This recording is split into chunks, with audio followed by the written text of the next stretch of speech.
mucho tiempo yo creí que la respuesta a lo que yo pedía no había llegado, cuando en realidad no solo la respuesta no solamente había llegado, sino que había servido para algo mucho más grande de lo que yo pudiera jamás imaginarme. ¿Ok? En mi mente de niño, si me hubieran dicho en aquel tiempo, mi mamá me hubiera dicho, fíjate que no vas a ir a Disneylandia porque vamos a usar estos dineros para darle de comer a tus hermanitos, me hubiera parecido injusto. Pero ahora de adulto digo, qué buena decisión tomó mi madre. Qué bueno que el regalo que se suponía era para mí sirvió para algo mucho más grande de lo que yo pudiera haberme imaginado. Jamás lo hubiera yo utilizado para eso. Jamás hubiera yo tomado ese regalo que me mandaban y lo hubiera utilizado para cuidar a mis hermanos o para comprar alimento, para reparar la casa. Jamás lo hubiera hecho. Y eso es precisamente una de las verdades que vamos a enfrentar en el texto de hoy, que vamos a ver en Daniel capítulo 9.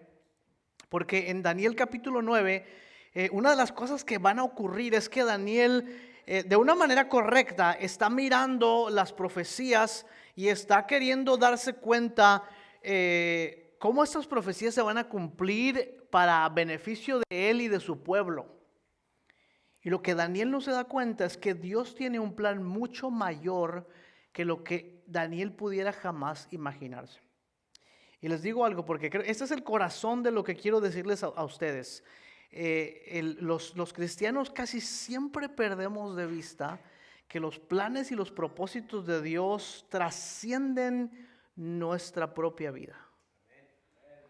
Aunque usted no se levante en las mañanas pensando cómo voy a impactar el mundo hoy, el hecho de que Dios lo ha salvado, lo ha redimido, lo ha santificado, realmente tiene el propósito de impactar al mundo entero. Entonces vamos a Daniel capítulo 9, porque hoy queremos con este pasaje reimaginar. Y voy a hacer lo que hice la semana pasada, porque es un pasaje muy complicado. Así es que voy a dar un breve repaso de lo que pasa en este pasaje, de lo que ocurre, especialmente de los versículos 20 al 27. ¿Cuántos de ustedes han leído este pasaje anteriormente? Daniel capítulo 9. A ver, quiero ver manos. A los que les gusta la profecía, ¿verdad? Que les gusta la profecía del fin del mundo y esto. Este es el pasaje favorito de los que quieren saber cuándo va a ser el fin del mundo, ¿no? Y lo leen y lo releen. Y bueno, la dificultad con este pasaje es precisamente ese. Que el pasaje, la segunda parte del capítulo 9 de Daniel ha sido utilizado para dar distintas interpretaciones de los últimos tiempos, y a veces estas interpretaciones son tan complicadas que hasta son contradictorias muchas veces, dependiendo de la posición escatológica que tenga cada persona, ¿no es cierto?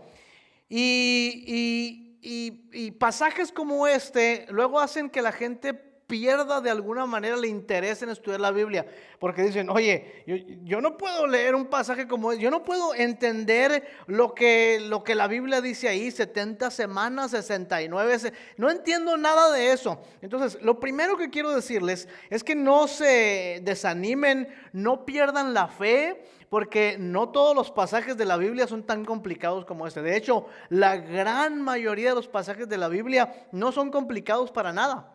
Usted los puede leer sin ningún problema y conocer a Dios sin mucha estudio de la Biblia, pero hay otros pasajes como este que requieren un poco más de reflexión y estudio de la palabra de Dios. Rápidamente les digo, este pasaje está dividido en dos secciones principales. En los primeros versículos hasta el 19 tenemos la confesión de Daniel. ¿Qué está pasando aquí? Bueno, el versículo 1 dice que en el año primero de Darío, o sea que Daniel todavía está sirviendo al rey, dice, él vino, perdón, capítulo 9, versículo 1 y 2, dice, En el año primero de su reinado, yo, Daniel, miré atentamente a los libros, en los libros, el número de los años de que habló Jehová al profeta Jeremías, que habían de cumplirse las desolaciones de Jerusalén en 70 años. ¿Qué está haciendo Daniel? Daniel está diligentemente escudriñando la palabra de Dios porque quiere conocer el propósito de Dios para la nación de Israel. Y Daniel recuerda que el profeta Jeremías dio una profecía de parte de Dios en la que Jeremías decía que la desolación de Israel iba a durar 70 años. Y entonces, a diferencia de usted y a diferencia mía, Daniel sí se levanta todas las mañanas diciendo: será hoy el día cuando Dios va a terminar el exilio. Será hoy el día cuando voy a poder ver la señal de que Dios ha comenzado a cumplir su palabra y ha comenzado a redimir a Israel. Y Daniel se levanta con esta preocupación, con este pensamiento, con este deseo de que ya los 70 años que ha dicho Jeremías están por cumplirse y quiere que Dios sea fiel a su palabra. Bueno, él sabe que Dios es fiel a su palabra, pero lo que realmente Daniel quiere, por eso la insistencia de buscar y escudriñar en la profecía de Jeremías, es porque Daniel sabe que Dios es fiel a su palabra, que Dios cumple sus promesas y él está listo para recibir el cumplimiento de la promesa de Dios en él y en los que están todavía exiliados ahí en Babilonia. Bueno, ahora ya no es Babilonia, aunque la tierra sí es Babilonia, pero ya está un rey completamente distinto. Y si ustedes ponen atención, Daniel va a hacer algo un poco que es raro para nosotros, porque la gran mayoría de nosotros, cuando estamos buscando que Dios responda una oración, pues le pedimos y le pedimos más, ¿verdad? Y le lloramos y a veces nos quejamos y a veces, dependiendo de la tradición donde usted vino, a veces le declaramos y le decretamos y le reclamamos y demandamos al Señor. Tú dijiste en tu palabra: te demando, Señor, que hagas tal cosa. Nunca hagan eso, por favor, pero ustedes saben que hay gente que hace eso. En esta iglesia no, en otras iglesias, pero aquí no. Y entonces Daniel hace algo opuesto y diferente. En lugar de ponerse a quejarse o de reclamarle a Dios o de pedir insistentemente, Daniel hace algo muy peculiar y es confesar su pecado y el pecado del pueblo. No tenemos tiempo en este momento, obviamente, para leer y entrar en discusión en la riqueza teológica, espiritual de esta oración, pero si usted un día se encuentra en una situación en la que tiene que confesarle a Dios su debilidad y le quiere confesar a Dios sus necesidades y su pecado, venga a Daniel capítulo 9 y lea las palabras de la oración de Daniel que se encuentran ahí. Dice en el versículo 3: volví mi rostro a Dios el Señor, buscándole en oración y ruego, en ayuno, en silicio y en ceniza. Toda una imagen de un corazón que está contrito y humillado, que está quebrantado por el Señor. Y dice: y oré a Jehová mi Dios. Ahora es el Señor mi Dios, no solamente es el Señor de todo el universo, pero le rogué al Señor mi Dios y le hice confesión y le dije: ahora, Señor Dios grande, digno de ser temido, que guardas el pacto y la misericordia con los que te aman y guardan tus mandamientos. Bien, reconoce el carácter de Dios, reconoce las promesas de Dios, reconoce el pacto de Dios con Israel. Y dice: hemos pecado. O sea, Daniel no solamente se ve a sí mismo como un individuo, se ve a sí mismo como parte de una nación que ha pecado contra Dios. Y dice: hemos pecado contra ti, hemos sido desobedientes, hemos cometido iniquidad, hemos hecho impíamente, hemos sido rebeldes y nos hemos apartado de tus mandamientos y de tus ordenanzas. No hemos obedecido a tus siervos los profetas. Y ustedes pueden seguir por esa línea y desde ahí hasta el versículo 19, Daniel está pidiendo la misericordia del Señor, porque él sabe que en la misericordia y la fidelidad del Señor es donde él va a ver cumplidas las promesas. Y entonces le comienza a pedir perdón al Señor, no solamente por sus pecados, sino por los pecados de su pueblo también. Y comienza a buscar la misericordia del Señor, porque para Daniel, así como para ti y para mí, las promesas y la fidelidad de Dios están ligadas al carácter santo de Dios manifestado en el pacto que Él ha hecho con su pueblo. Porque Dios es santo, es fiel a su pacto, ¿verdad? Porque Dios es santo, es misericordioso. Porque Dios es santo, cumple sus promesas. Porque Dios es santo, es bueno con nosotros. ¿Y qué sucede en el versículo 20? Dios responde a la oración de Daniel.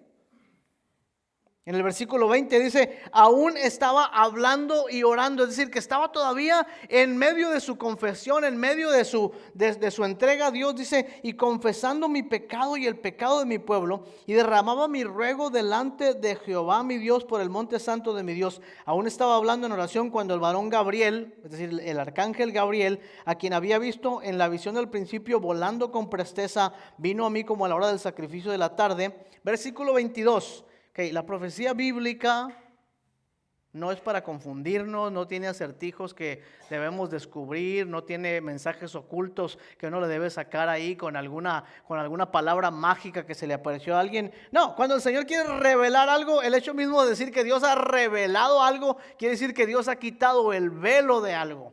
Y a mí me da mucha risa y me da tristeza también que la gran mayoría de los que hablan acerca de las cosas del fin del mundo y de la escatología y eso, tienen a la gente más confundida, ¿verdad? La tienen más mareada que lo que la misma Biblia a veces pareciera querer hacer con la gente. No, le dan a uno vueltas por todos lados y andan allá que por Gog y Magog y que Rusia y que China y que esto y que el otro. Y termina uno así como que no sé nada yo. Nada absolutamente de lo que, bueno, la escritura no es para confundirnos. Dice aquí que él estaba orando cuando vino Gabriel, versículo 22. ¿Lo tienen conmigo? Dice, y me hizo entender. ¿Qué le hizo hacer? Le hizo entender. O sea, cuando Dios revela algo es porque quiere que entendamos, no porque quiere que no entendamos. Y dice, y me hizo comprender, entender, y dijo, Daniel, ha salido la orden para darte sabiduría y entendimiento. Entonces Dios viene a revelar a Daniel, y esta es la segunda parte del texto. Okay. Esta porción del texto se llama la profecía de las 70 semanas. Okay. Muchos escatólogos, sobre todo los que andan en el internet, ven aquí un cronograma, una línea de tiempo para la venida del Señor Jesucristo, y entonces le ponen hasta fechas, ¿no? Que aquí ocurrió y aquí va a ocurrir y esto y lo otro. ¿Qué es lo que realmente enseña Daniel capítulo 9, versículo 24 al 27?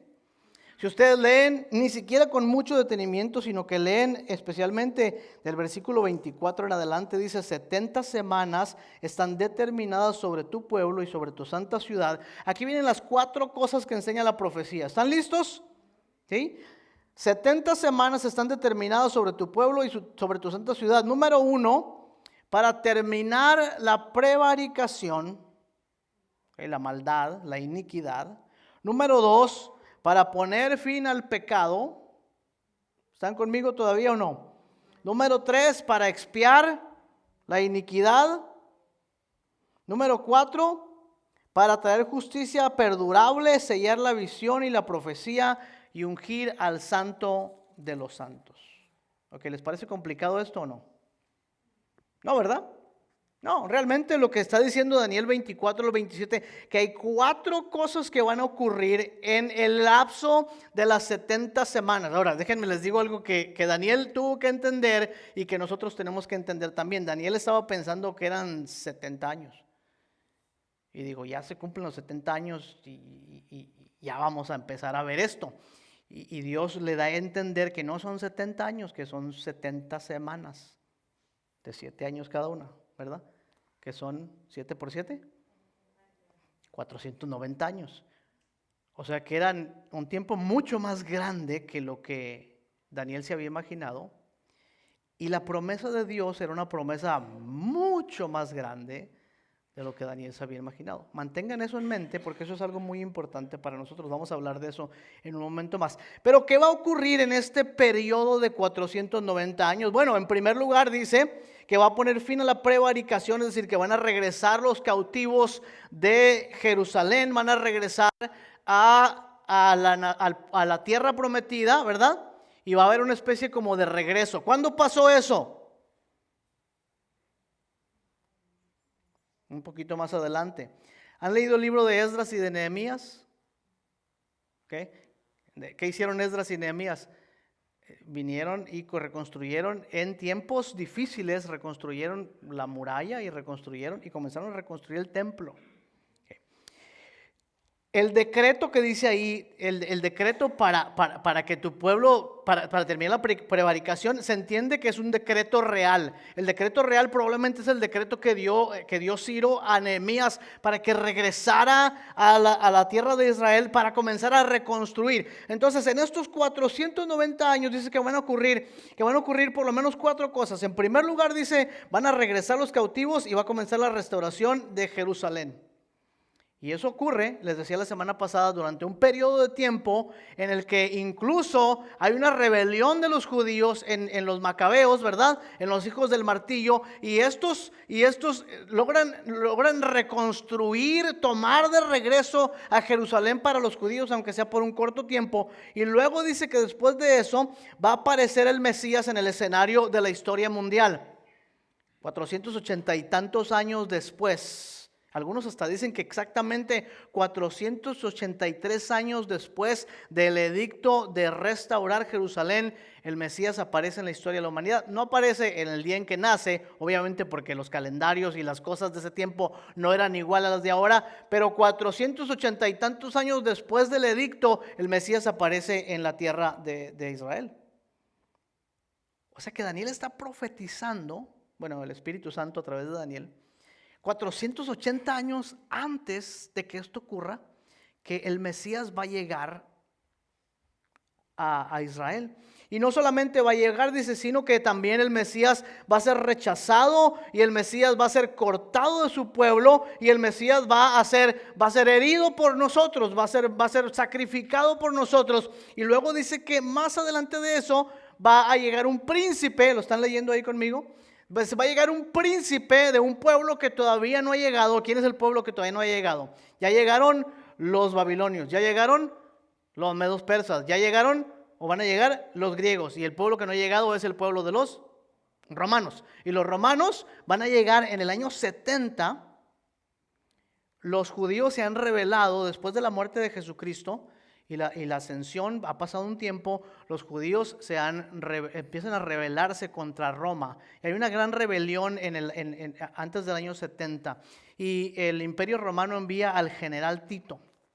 En el año 70, el general Tito va a sitiar a Jerusalén. Y después de un sitio de varios meses, va a tomar a Jerusalén. El general Tito va a destruir Jerusalén, va a derrumbar el templo, no va a quedar piedra sobre piedra. Bueno, me dijo uno, sí quedó la muralla ahí. No, es cierto, pero es una manera de decir lo que iba a pasar. El general Tito en el año 70 destruye a Jerusalén. Esa profecía de Daniel se está cumpliendo en el año 70 de Jesucristo. Eso es lo que realmente está pasando en el pasaje.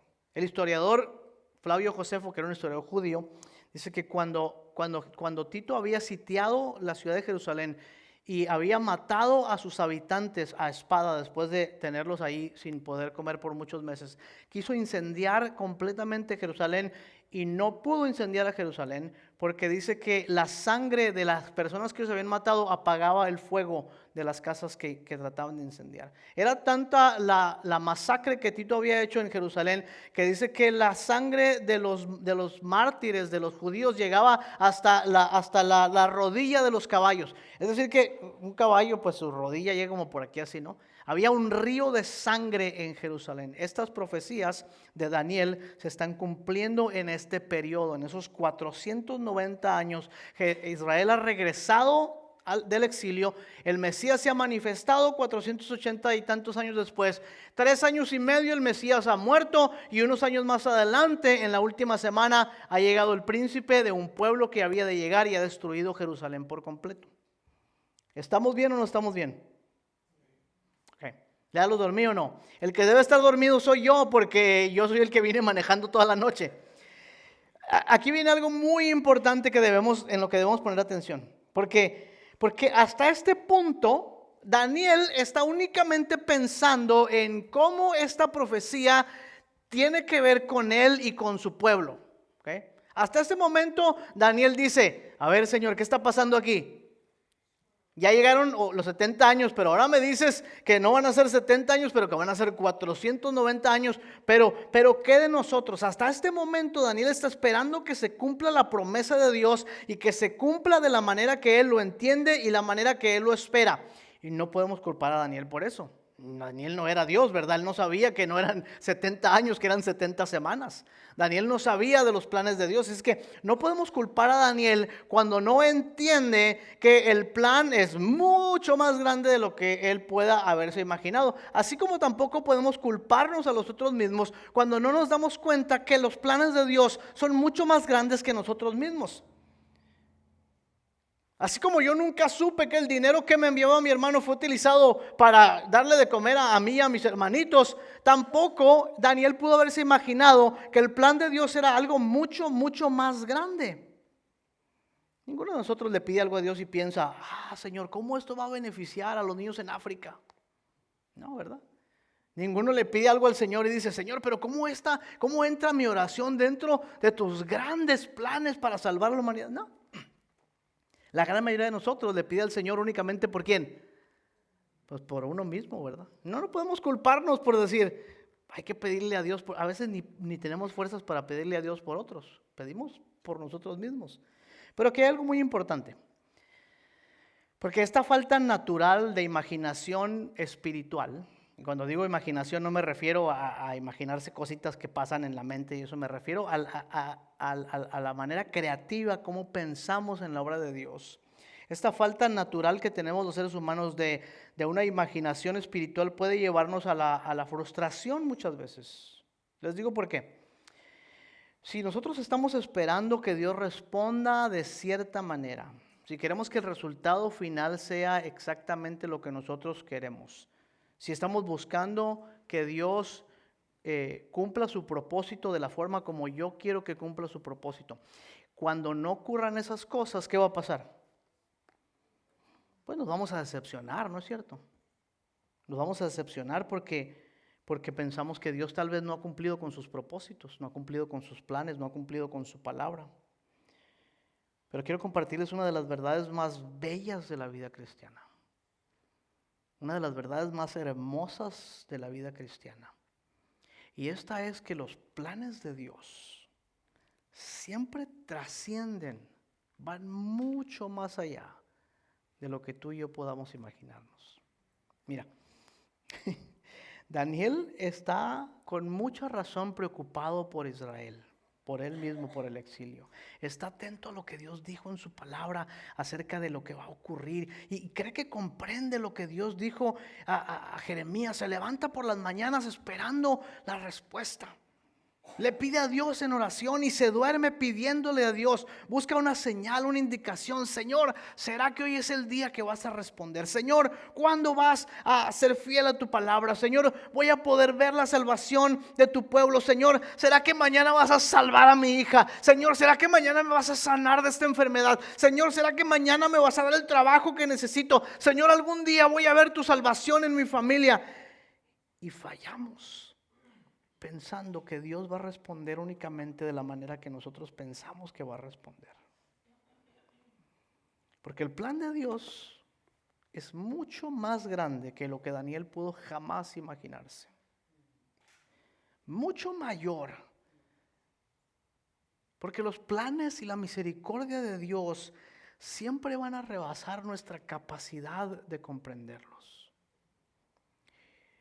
Y lo que estoy tratando de decir con este pasaje y en general con lo que la Biblia nos dice es que finalmente, cuando veamos cumplidos los planes y los propósitos de Dios, siempre vamos a terminar sorprendidos. Nunca nos vamos a dar cuenta cómo la obra que Dios hizo es una obra tan grande. Las promesas de Dios son dulces y agradables y son buenas. Y van mucho más allá de lo que tú y yo podamos jamás imaginarnos. Señor, te ruego que rescates a mi hijo. Silencio.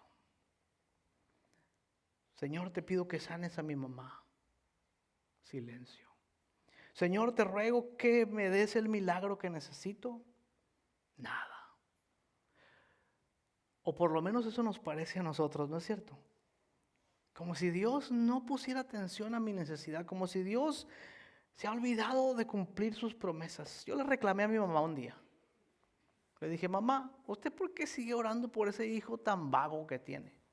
Tiene 60 años y es un viejo drogadicto, criminal, malvado, hasta endemoniado yo pienso que está ese hermano mío.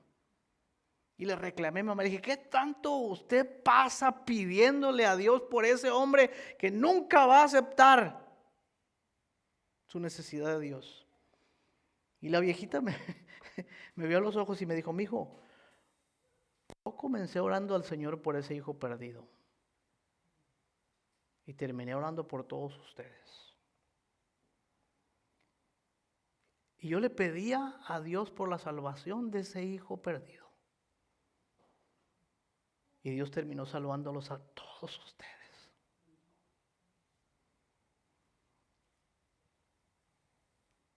Y yo en aquel momento, dijo mi mamá, yo lo entendí. Pero ahora puedo ver que lo que Dios quería hacer con esta necesidad era algo mucho más grande de lo que yo podía mirar en ese momento. Dice la Escritura, de la boca de los niños y de los bebés el Señor ha fundado la fortaleza. Y miren, las promesas de Dios siempre van a rebasar nuestros planes y propósitos pobres. Por más bien intencionados que sean, por más que nosotros querramos mirar en la Biblia las promesas que Dios tiene para nosotros, Dios va a rebasar siempre las expectativas, porque los planes y los propósitos de Dios no solamente abarcan a Israel regresando a la tierra prometida, abarcan al mundo entero regresando al hogar de Dios. Porque Daniel lo que está pensando realmente es que, bueno, Señor, aquí estamos, mira, ¿cuándo se va a cumplir la promesa? ¿Cuándo va a regresar tu pueblo a la tierra prometida, Señor? ¿Cuándo vamos a mirar a ese Mesías que tú vas a poner ahí como un rey? Y el Señor tiene un plan para regresar a toda la humanidad, incluyéndote a ti y a mí, a los brazos del Salvador. Es el apóstol Pablo en un arranque de inspiración, dice: todas las promesas de Dios son en Cristo sí y en Cristo amén. Dios tiene muchas promesas con P minúscula, pero tiene una promesa con P mayúscula. La verdadera promesa de Dios, la promesa que rebasa toda nuestra capacidad de entender incluso los tiempos finales, se ha cumplido ya en Jesucristo mismo. Él es la promesa de Dios.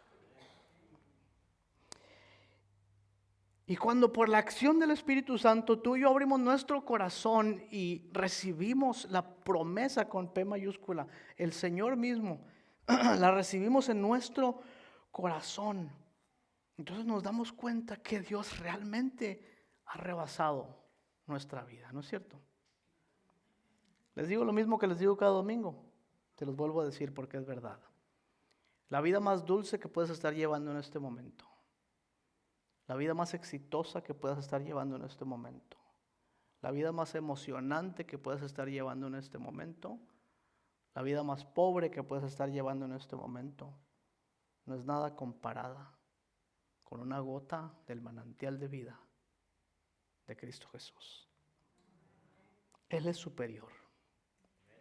Él es superior al exilio que los judíos quieren que se termine. Él es superior a la promesa de la tierra prometida. Él es superior a la reconstrucción del templo. Él es superior a todas las cosas. Dice un canto viejo, dice: dame a Cristo. Dame a Cristo.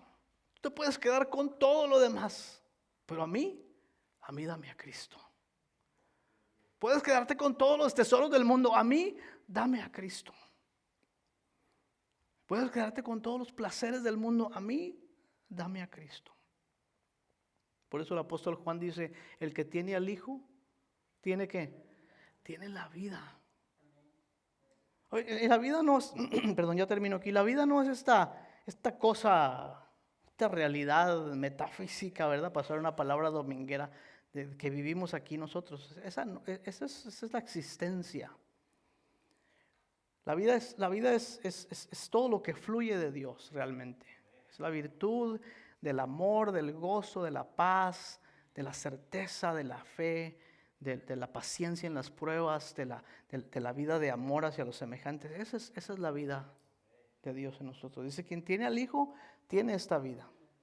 Pero el que no tiene al Hijo, no tiene la vida. Como siempre ocurre, la idea que tenemos de Dios es muy limitada, es muy pequeña, es muy corta, por más grande que nosotros la querramos hacer.